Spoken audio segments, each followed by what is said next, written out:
Bonjour les aigles, ma troisième interview ce week-end d'un des participants du Mastermind, le Club 1%.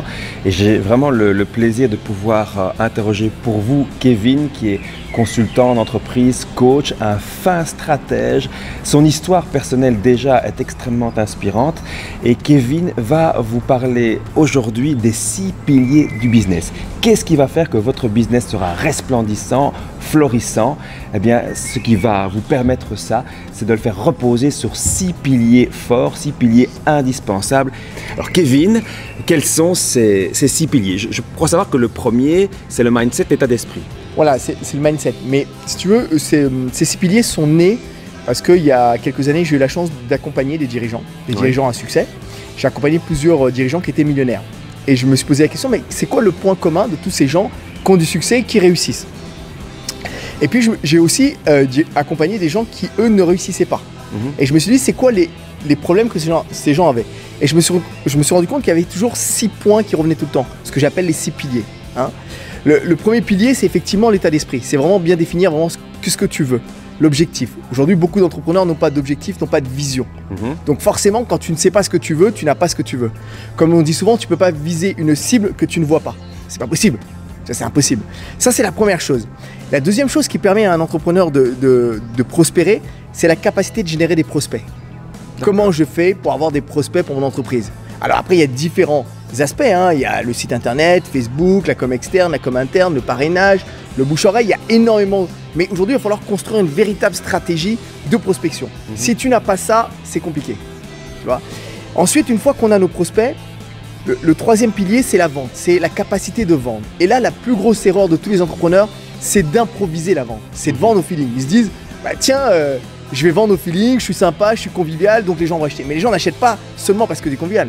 Ils achètent parce qu'il y a quelque chose qui se produit, il y a une émotion. On sait que la vente, elle est émotionnelle. Donc, improviser sa vente, c'est se préparer à échouer, quoi. Voilà.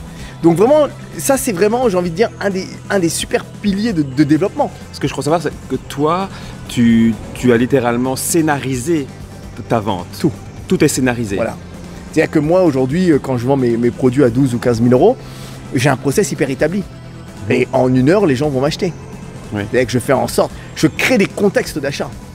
Et je n'improvise pas. C'est-à-dire que des fois dans la salle, quand j'ai 30 clients en mastermind, je leur dis voilà, écoutez, je vais vous expliquer que la vente ne s'improvise pas. Chez qui je suis arrivé à 11 h le matin? Tout le monde lève la main. À qui on était mangé à 12h30? Tout le monde lève la main. Qui m'ont donné l'échec à 13 h 30? Tout le monde lève la main. Donc tout le monde rigole parce qu'ils ont tous vécu la même chose. Et ce qui est génial, c'est que avec leur histoire, je me suis adapté, chacun a sa personnalité, on a vécu à chacun des émotions différentes, des émotions fortes, il y a un vrai partage humain, mais le process reste le même. Le process est le même. Donc ça, c'est vraiment le troisième pilier. Le quatrième pilier, c'est le produit. C'est-à-dire que le produit, bien sûr, la première chose que les gens achètent, c'est la valeur que tu as apportée. Donc avoir un produit qui n'apporte pas de la valeur, ce serait ne pas être honnête, tout simplement. Tu vois. Donc il faut avoir un produit qui amène beaucoup de valeur, mais un produit aussi qui soit rentable. C'est-à-dire, combien de temps me prend ce produit? Combien de temps me coûte ce produit? Et là, une des erreurs que je vois beaucoup dans le 80% des dirigeants que j'accompagne, c'est que le produit n'est pas rentable, que le produit coûte très cher, que le produit n'est pas duplicable, n'est pas industrialisable. Et ça, c'est à un moment donné, les mecs, ils bossent beaucoup, ils font des travails de qualité, mais ils n'y arrivent plus. Parce que le produit, à la base, alors un produit, ça s'affine tout le temps. Tu ne démarres pas forcément avec ton bon produit. Moi, mon produit final, il m'a fallu 3 ans et demi. D'accord. Donc le produit, dès le début, on l'a vendu, on l'a affiné, ce qui m'a permis d'optimiser. C'est-à-dire qu'aujourd'hui, avec 12 jours de boulot, j'arrive à générer 400 000 euros.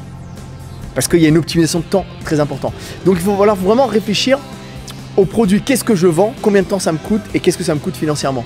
Et l'affiner. L'optimiser. Et le pilier suivant? Le cinquième pilier, c'est la gestion. C'est-à-dire qu'une entreprise se pilote avec des charges. Et vous devez absolument respecter des ratios de charges. Mais pour simplifier ça, c'est-à-dire qu'à la fin de chaque mois, tu dois avoir une entreprise qui génère 20% de trésorerie. C'est-à-dire que tes ratios de charges sont séparés en 4 parties. La première partie, c'est ton loyer, qui doit représenter maximum 15%. Tes frais de fonctionnement, qui doit représenter maximum 35%. Et ta masse salariale qui doit représenter 30% à peu près. Si tu ajoutes tout ça, ça fait 80% et il te reste 20%. Et une entreprise qui ne génère pas de cash, qui ne génère pas de la trésorerie est une entreprise qui ne peut pas se développer, est une entreprise au bout de 2-3 ans qui est amenée à mourir. Donc il est très important. Je ne parle pas de bilan parce qu'aujourd'hui, un bilan, quand tu as un beau bilan, bah, tu essaies de montrer que tu ne gagnes pas d'argent. Quand tu en gagnes, tu montres que tu n'en gagnes pas. Et quand tu n'en gagnes pas, tu montres que tu en gagnes. Le bilan, c'est comptable. Mais aujourd'hui, ce qui est très important pour une entreprise, c'est la capacité de générer du cash flow. C'est la trésorerie. Et c'est ça, parce qu'aujourd'hui, ta trésorerie, ce qui va te permettre d'investir dans ton entreprise, de développer ton entreprise. Si tu n'as pas ça, c'est très compliqué. Voilà. Ah ben dis donc, déjà on a beaucoup de travail à ce stade. On passe donc au 6e pilier. Et le 6e pilier, ce que j'appelle moi les indicateurs de résultats ou les indicateurs de performance. Alors ça, si vous ne l'avez pas, vous ne pouvez pas réussir. C'est mesurer. Mesurer. Il faut des tableaux de pilotage. Alors qu'est-ce qu'on doit mesurer? Mesurer sa prospection, mesurer sa vente, mesurer sa gestion, mesurer son produit. À partir du moment où tu as un tableau de bord et il y a des indicateurs de mesure, ce qui te permet de rectifier tout de suite et de voir ce qui se passe. Et c'est comme une voiture. Si tu roules à 130 ou 150, tu ne sais pas s'il n'y a pas le tableau de bord. Et dans une entreprise, ce que j'appelle les indicateurs de performance sont un des piliers suprêmes aussi de la réussite parce que ça te permet de voir tout de suite où ça ne va pas et comment te faire aider. Tu n'es pas obligé d'être un pro de la prospection ou un pro de la vente, mais tu dois savoir que tu dois t'améliorer là. Et après, tu trouves des ressources pour t'améliorer là. Et le tableau de bord, c'est la première chose que tu dois mettre dès que tu commences une entreprise. Voilà les 6 piliers, quoi. 6 piliers qui donnent beaucoup de travail aux personnes qui te regardent, qui t'écoutent. Merci 1000 fois pour ta passion, ton enthousiasme extrêmement communicatif. Bon vol les aigles, vous avez beaucoup de travail j'imagine après avoir écouté Kevin. Je vous retrouve très bientôt pour une nouvelle vidéo de la Eagle Academy.